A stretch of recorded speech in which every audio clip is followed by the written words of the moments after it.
कुमार अंबुज जी की कविता खाना बनाती स्त्रियां का पाठ। जब वे बुलबुल थी उन्होंने खाना बनाया, फिर हिरनी होकर, फिर फूलों की डाली होकर। जब नन्ही दूब भी झूम रही थी हवाओं के साथ, जब सब तरफ फैली हुई थी कुनकुनी धूप, उन्होंने अपने सपनों को गूंथा, हृदयाकाश के तारे तोड़कर डाले, भीतर की कलियों का रस मिलाया।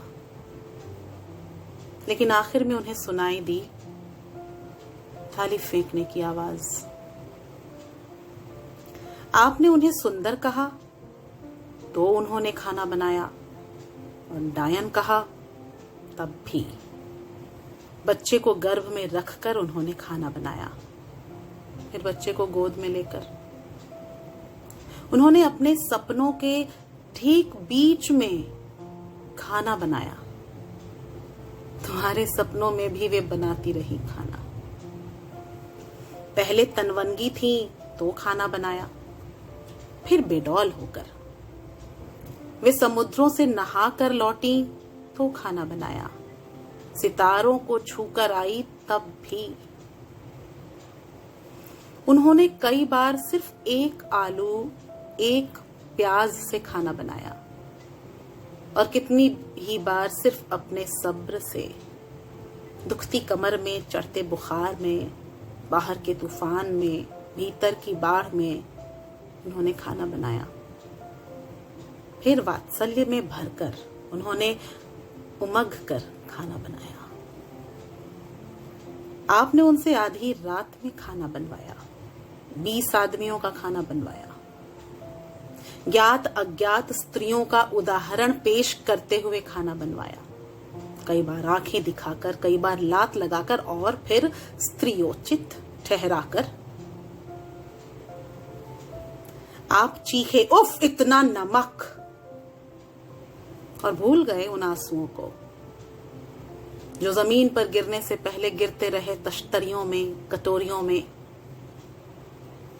कभी उनका पूरा सप्ताह इस खुशी में गुजर गया कि पिछले बुधवार बिना चीखे चिल्लाए खा लिया गया था खाना,